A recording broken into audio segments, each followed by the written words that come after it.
Hey guys, it's Abby coming to you on Wednesday, March 18th for another legislative update.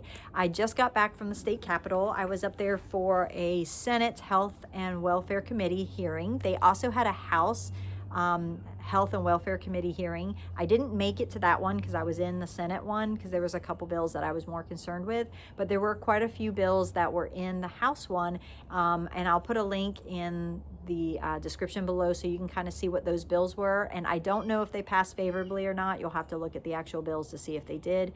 But I'm going to go over two bills that were in the Senate Health and Welfare Committee. They both were carried by Big Mike Fusey, and I think I'm saying his name right. It's Fusi. He is an awesome advocate. He does some really good bills.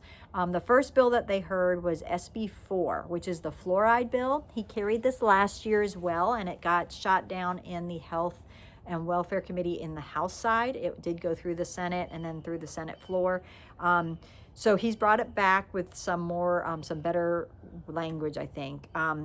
This one is an informed consent bill. Basically, it's trying to get fluoride out of our water systems because not everyone has been given full informed consent, and they're just blanketing it in everyone's water. So we may choose not to drink it, but it's still touching us in our skin and in our cooking and all of that. So it's a really important bill, and it blows my mind that there were people there that really wanted fluoride in our water. So if you are a component or a believer that this shouldn't be in our water, I highly recommend that you come to the next part of this bill because it did pass favorably out of the Senate, which is awesome.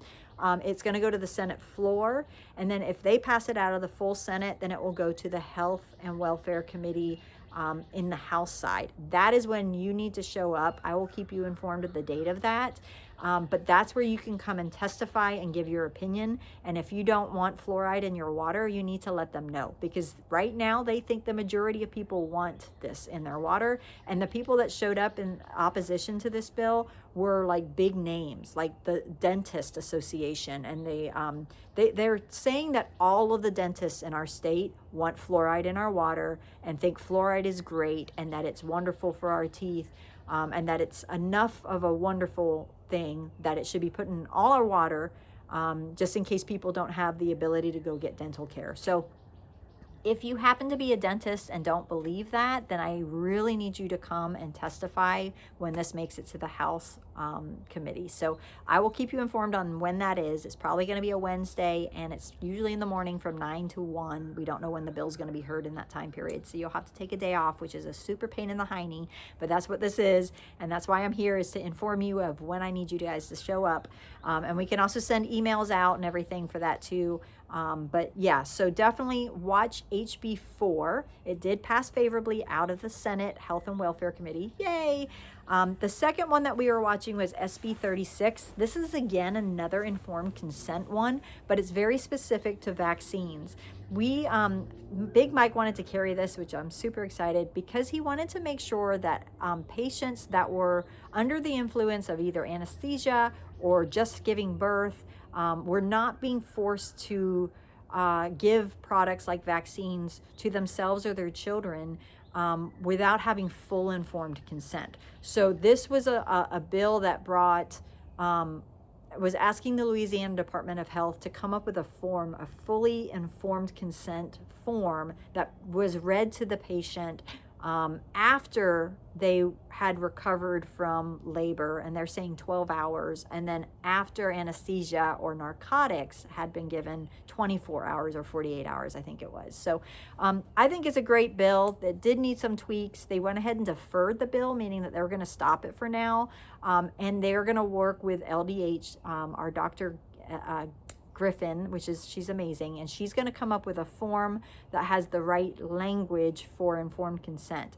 They talked about possibly broadening it to all products, but we do have something like that on the books, and we don't want it broad. We want it very specific to vaccines, because this is a product that they're forcing on patients when they're incapacitated. And so there is evidence of that. We didn't get to talk on this one, unfortunately, so they didn't get to hear those testimonies. But this is, again, another bill where when it comes to the, it will come back to the Senate again. This is where we can hear our voices and they can hear why this is a necessity and why this is an important bill. So that was SB 36. Those were the only two bills that I really followed, and they took a lot. There was a lot of back and forth with those. They didn't let the people speak for 36, but I did get to testify for SB 4. Not my best testimony, but it was, I thought it had some good points, but it was not my best testimony.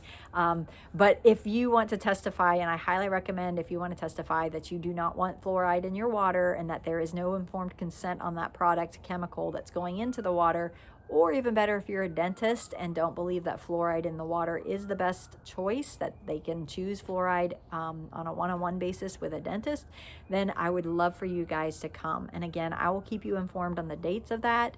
And that should be coming probably at a Wednesday, either next Wednesday or the Wednesday after.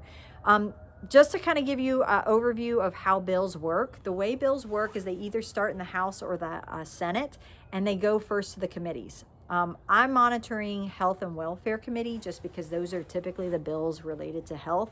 But they start in, like, if it's a senator proposing the bill, it starts in the Health and Welfare Committee in the Senate. And if they're a representative, a House representative, it starts in the Health and Welfare Committee in the House. Once it's been kind of vetted in there and worked on and the wording gotten right, it goes to the full House or the full Senate. And then they vote on it, and a majority vote moves it on. Then it goes to the next committee in the other branch. So if it was in the Senate, it will then go to the House Committee of Health and Welfare. And if it was in the House, it will go to the Senate Health and Welfare Committee there. Then they kind of work on it, and they get to, and that's where the public comes in and we can talk on it. And that's where it's really hashed out. It can be very long because that's where people will testify and give personal stories and give evidence. And because you're like, it's a debate. It's a wonderful process. You get to debate back and forth. The senators or the House members ask you questions and you can provide information. It's very helpful, and that's where your voice is heard, and they're so grateful for you being there. And that I highly recommend that you use your voices in those committees. Then it will go to the full floor of the House or the full floor of the Senate. And once it passes out of that with a majority vote, it then goes to the governor's office.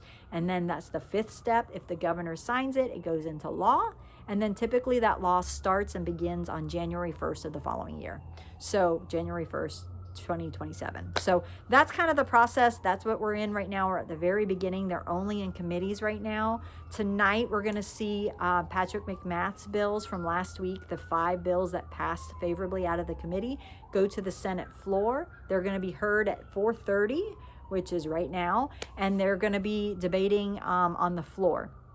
And then if they pass favorably with a full majority of the senators, it will move to the House Committee for Health and Welfare. And that's where I need you guys to testify as far as the peptide bill. That's where I'm going to need you for that one. And then the fluoride bill will have to go to the floor first. And then if it passes out of the Senate floor, it will go to the House Health and Welfare Committee. And that's where I will need you guys to come and testify. So that's kind of the process. I'll keep you updated with all of this. I'll put more information in the description so you guys can kind of learn and kind of see how everything works. And if you have questions, let me know. I'm happy to answer. I probably don't know them because I'm still kind of new to this, but I'm happy to help you where I can. You guys have a great Wednesday. I will see you at the next legislative update, and have a great night. Bye.